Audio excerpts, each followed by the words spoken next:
Well, thank you very much for the invitation, and thank you all very much for signing up for this wonderful conference.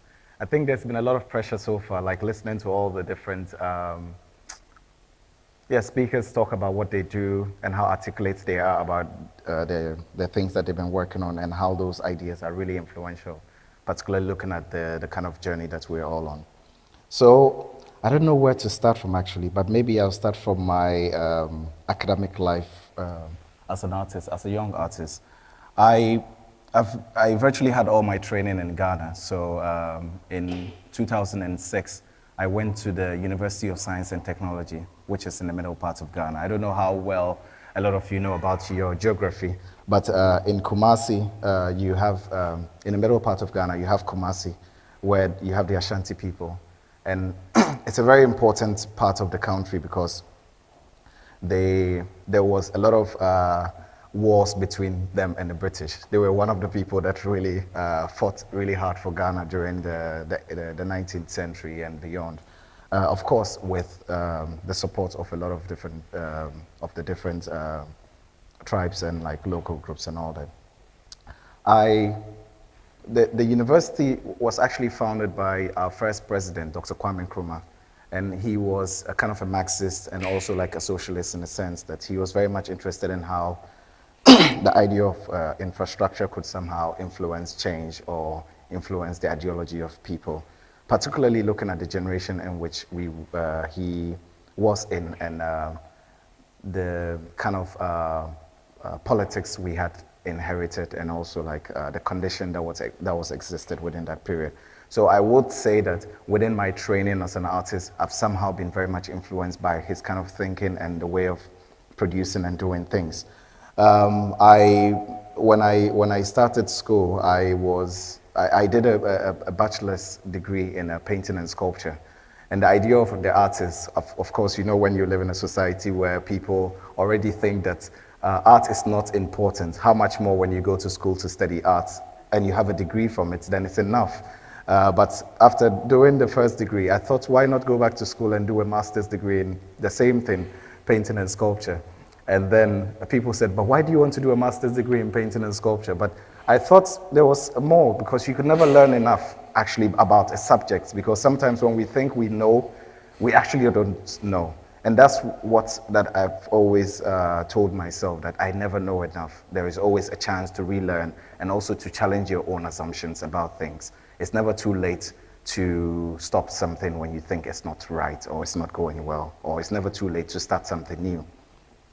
So I did the master's, and then I actually, after doing the master's degree, I went back to school again to do a PhD in the same thing, painting and sculpture. But then it became a bit absurd, but I think that it was the absurdity of all of it was one thing that was really important. This idea of having to constantly look back to the same thing and ask those important questions.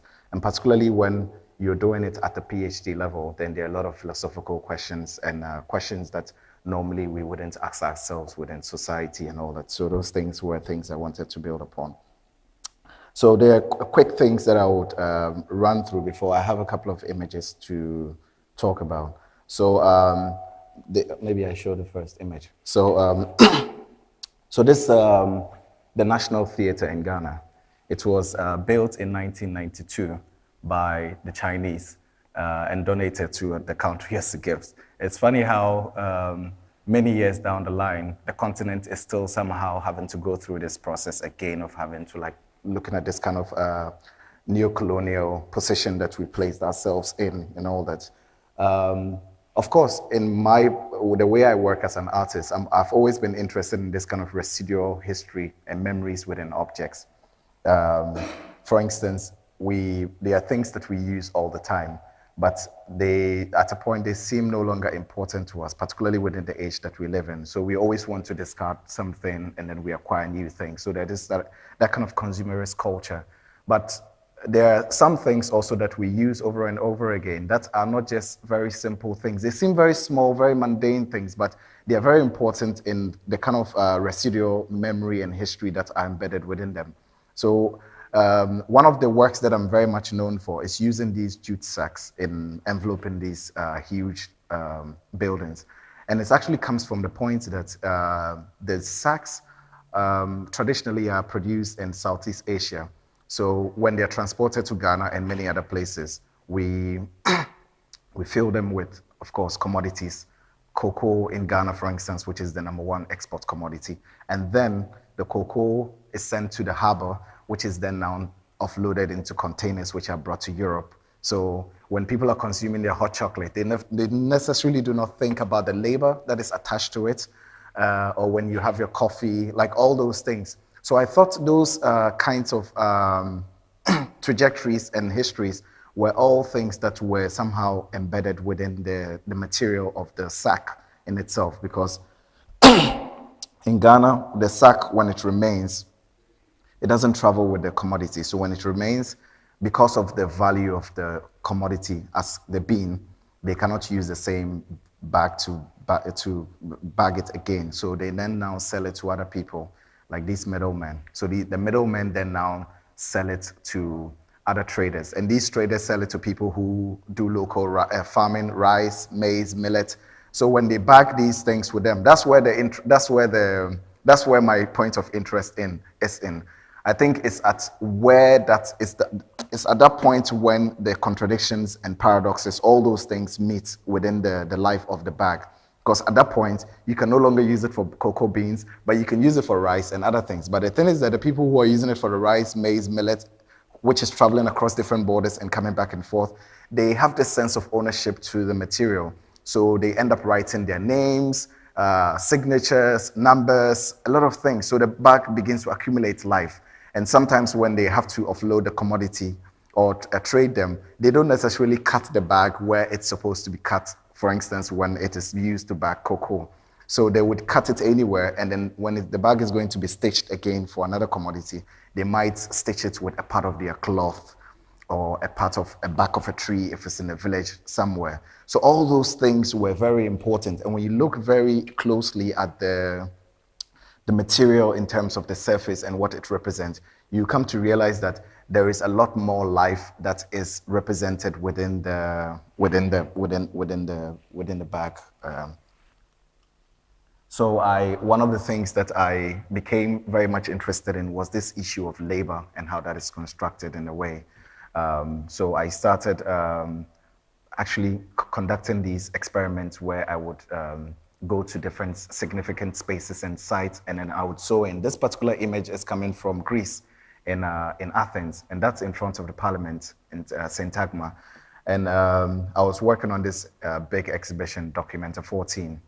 And one of the things that the director did within the last edition was that he moved the entire exhibition, which was actually founded on the principles and the place of Kassel in Germany, which was very instrumental during the Second World War, and then taking it to Athens, and he was also looking at the relationship between Greece and then Germany in a time when, during the Second World War, there were a lot of countries that came to the aid of Germany, but later on, so all these histories and things were things that were available to confront in a way. And sometimes we might think that, but how much of a significance can I be in the way I can contribute to something? But through the arts, I realized that sometimes the very simple things and mundane things, sometimes we don't need very extraordinary things. We need just very simple ideas, very basic things, of very simple ways of looking at things and relating to the world. I think that's where sometimes we're able to make very effective changes, which fundamentally causes us to think differently about our relations to the people around us. So this is a place called Sekandi Locomotive Workshop. It's in the western part of Ghana. It was built in the early part of the 20th century or late part of the 19th century by the British, then when we're still at a colony. It was a place that was created actually to store, produce, repair the rail network, which was built along places where commodities were to be extracted and things like that. So all these things I found to be very important in looking at the history of the country, and also in looking at how you make work. And the work is also very critical, and at the same time very reflective upon the histories that is coming from. And also the people, all the people you see in the photograph are engineers or people working in the place, and also young women who travel from the northern part of the country to the south to do very hard labor. And they're mostly very young. Some of them are children, as young as 6, 7, 10 years, 15 years. Sometimes a lot of them don't even know exactly when they were born, you know. So sometimes when we have this luxury of, oh, today, like, for instance, when I celebrate my birthday and I'm working with my collaborators, and then you realize that a lot of them don't even have any sense of identity in terms of place and where they're coming from and all that. And all those things I realized were very much tied to our own histories, and also in relation to the history of our first president, Kwame Nkrumah, in terms of his ideological values and the things that he wanted to effect and change. So these are just images of things, like some of the ideas I've worked with. So like this comes back to the mundane objects. So this is from these shoemaker boxes, which normally people who travel, migrants, would put tools into it, and then they will go around the communities and neighborhood streets, and every morning when you're sleeping, actually they wake you up, like to repair your shoe or to repair something. And this idea of repair, because for me as an artist, it was more or less about having to develop a certain sensibility to relook at the world, because sometimes it's very, very easy to ignore the things that are around us in a way, and also like somehow look into the conditions of those things. So this is where actually I come to in relation to the title of the talk, the farmer land and the seed, was actually also in my own practice as an artist. I came to acknowledge the fact that, as I said before, people have always had a history of collecting. You know, particularly when you live in a place where people think, oh, but the people in this place, they're very poor. They don't have time for art or anything. It's actually not true. And sometimes even ourselves, we perpetuate that even when we're home and we say, oh, but our people, they need other things. They don't need art and culture and things like that. But actually, we've actually always been interested in art and culture. And when you look at our society in terms of all the systems, even in relation to people and things that they collect, like my mother and my grandparents, they've always collected cloth or plates or other things, you know. And those things became very much part of their entire history and the things that we're building and all that. So when I was growing up, being in art school, and one of the things that actually helped me to actually think about making a contribution to the arts was not knowing that there were institutions, because there are no institutions. It's not like you come to the UK and you have Tate, you have the National Gallery, you have the Whitworth, you have this, and you have so many. But in Ghana, we have just the National Museum. And sometimes when you go there and you see how the objects are even kept, you would cry. But it's not about that. You know, sometimes people say, oh, but when you go there, I come from Ghana and we don't have these infrastructures. So maybe the answer is to move to the UK or go somewhere where things are already happening. But my answer to that is no. Sometimes maybe the easiest thing is to remain within that difficult condition, because at the time when the conditions are rough and tough, that is when it is most important for us to stay and make very important decisions. Because if we all decided to leave, I don't think it would just become a wasteland. And who would stay back to fix anything? So those were the things and values that I thought were really important. I've been very fortunate in my own practice, doing a lot of work around the world and traveling constantly, which sometimes I hate, but I think it also comes with the idea of having to realize that you have something to offer to the world and not just to yourself. So you'd gladly offer it when you're being asked to. This is what's the name? It's a silo. It was built by the Russians in the early 60s in Ghana. It's not just one, there are many of them around the country. And the idea was to build it during the time of independence for these beings that I was talking about to be stored in them. But a lot of them were never completed because in 1966, there was a coup d'etat against our first president, and a lot of the infrastructures came to a halt. So actually when you sometimes I find it that Ghana is almost like this kind of a place which has a lot of memories and ghosts, but we don't see them. Because when you're growing up in school or as a young person in Ghana and you're studying about agriculture, and even you have to study about food and silos, these histories never come up. But it might just be outside. You can see it actually when you're sitting in the classroom, just outside.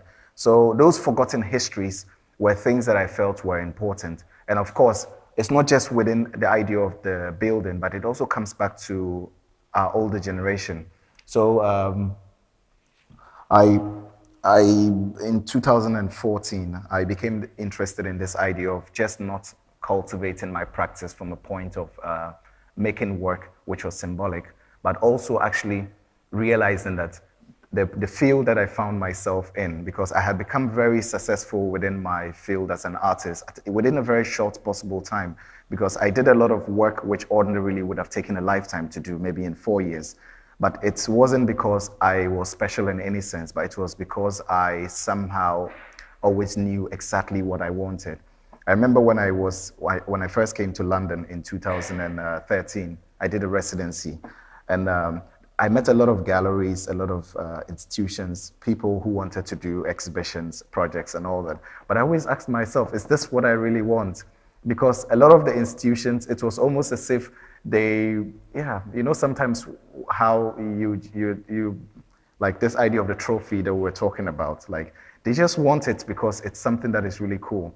And also I realized that actually because of the kind of work that I was making and coming from this kind of specific context of Ghana and also from the continent and the kind of work that I was doing in its aesthetics, it was very easy for people to somehow reduce it down to, oh, it's just this African artist who is doing this and that. But I knew that the work was a lot more political than that. And it was something which was much bigger than myself as an artist in the kind of visions that I had. So I decided that it was just important to concentrate on the work and then just focus on, first of all, cultivating a very independent practice. Because as young people, sometimes we always think that it's very important always to we're afraid somehow to take these steps and chances of having to create things on our own and having to let those things fail and learn from them and then take on new positions and then always.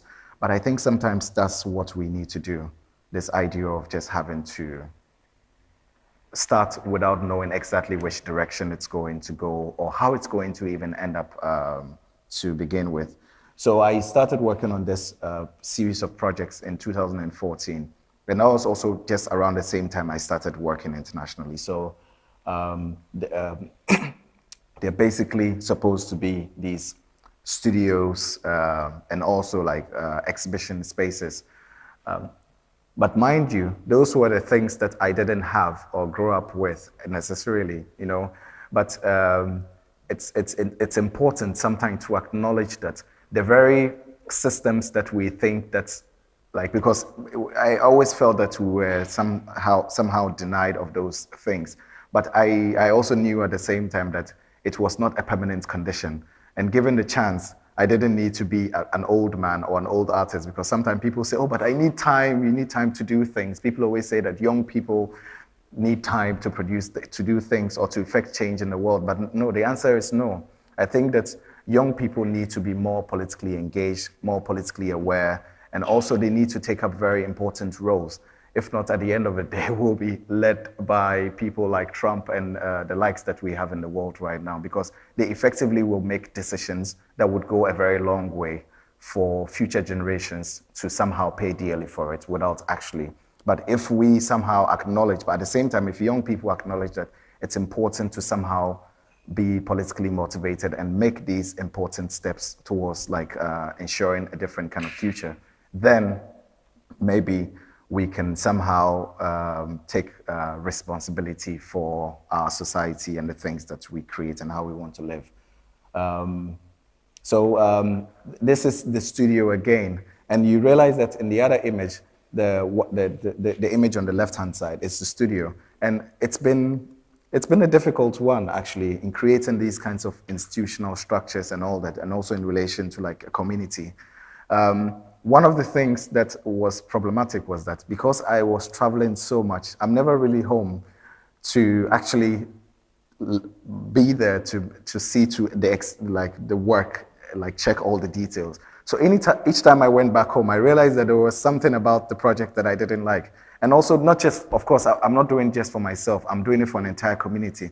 So the quality of the project, even in relation to the infrastructure itself, because sometimes my family tends to think that I like very strange things, like, so maybe I don't have any sense of looking at the world. So maybe if something is not right, like even in relation to looking at a building, you wouldn't notice it. But I would notice it because those conditions have created that kind of effect in my mind to be able to see, because I don't want somehow for my children to grow up in the same conditions that I grew up in. So there is a paradox in there that you're very much working within that system, but when it comes to, in effect, making a change within the world, you make very different choices and very different changes, even though sometimes you know those choices would go against you personally, but looking at the entire whole.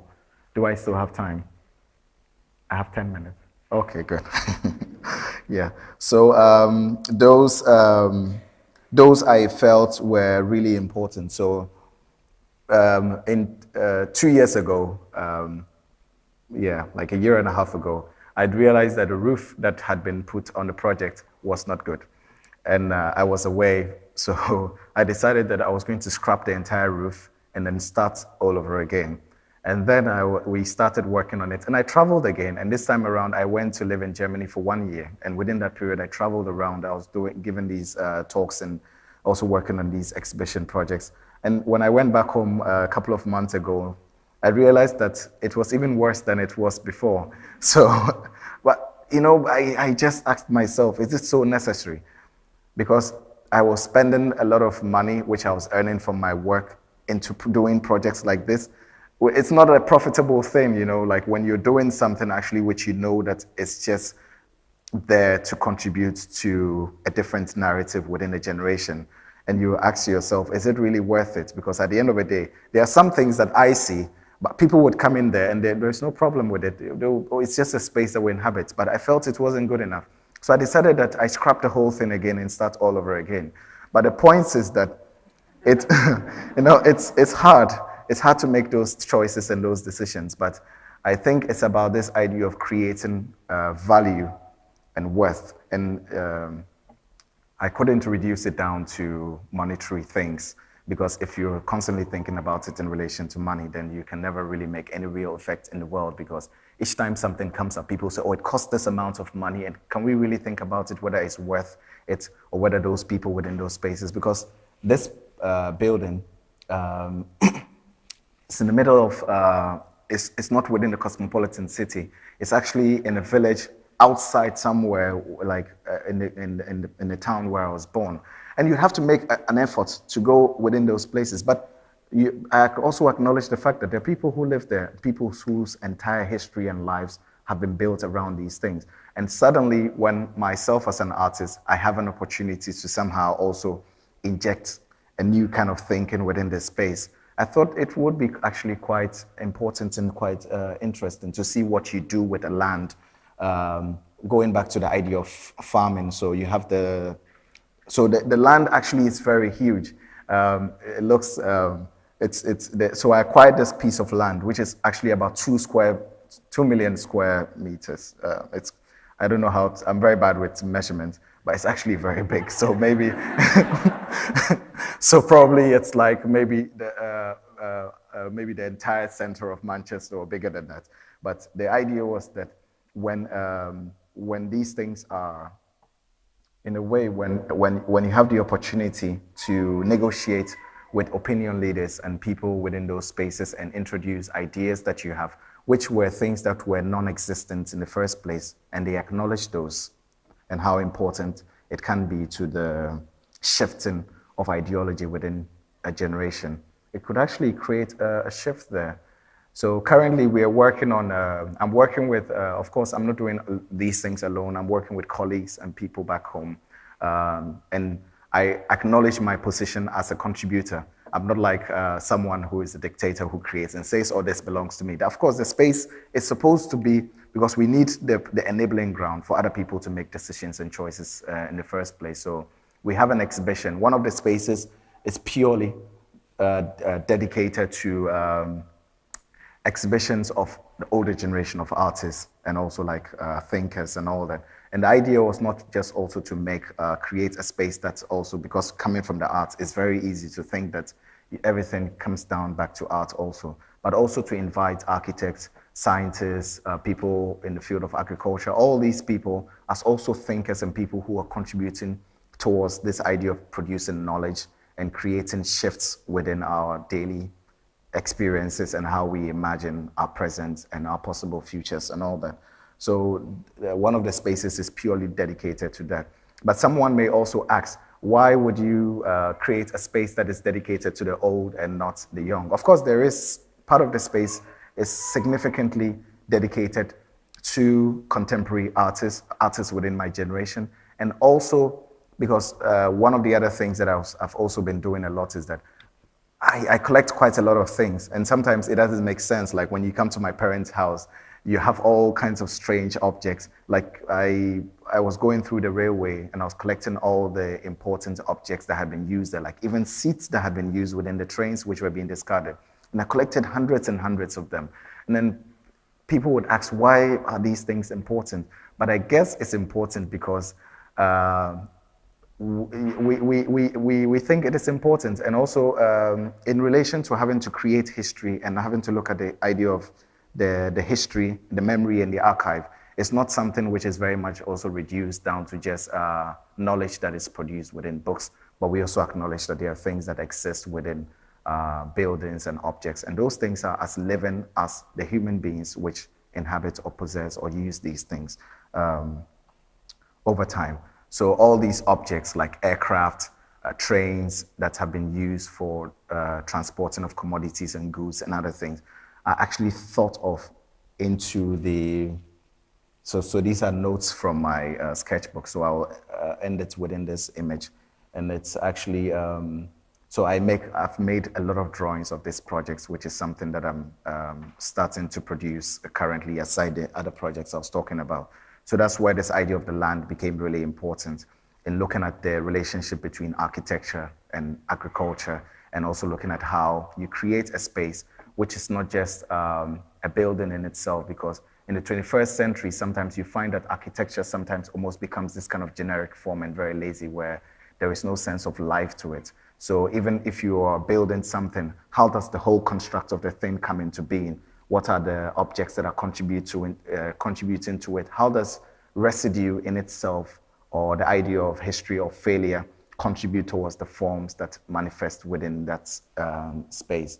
So one of the very key and strong ideas I proposed was creating this kind of a space station within the space, the land, which virtually has this kind of a silo that has aircrafts and other things that I proposed to take from the armed forces in Ghana and reappropriate them. Because face it, when you grow up in a community, and this is one thing that I finish with, which I think it's important, particularly when you are, one of the things that influenced me very much to be an artist and to be someone who would go on to do these things was to realize that the only way we could actually effect very important change and to somehow effect the shift within the ideology of young people was somehow to create these spaces which they could point to. Because when you leave and you go to other places, no matter how significant the projects and things that you're doing there, it always seems very distant.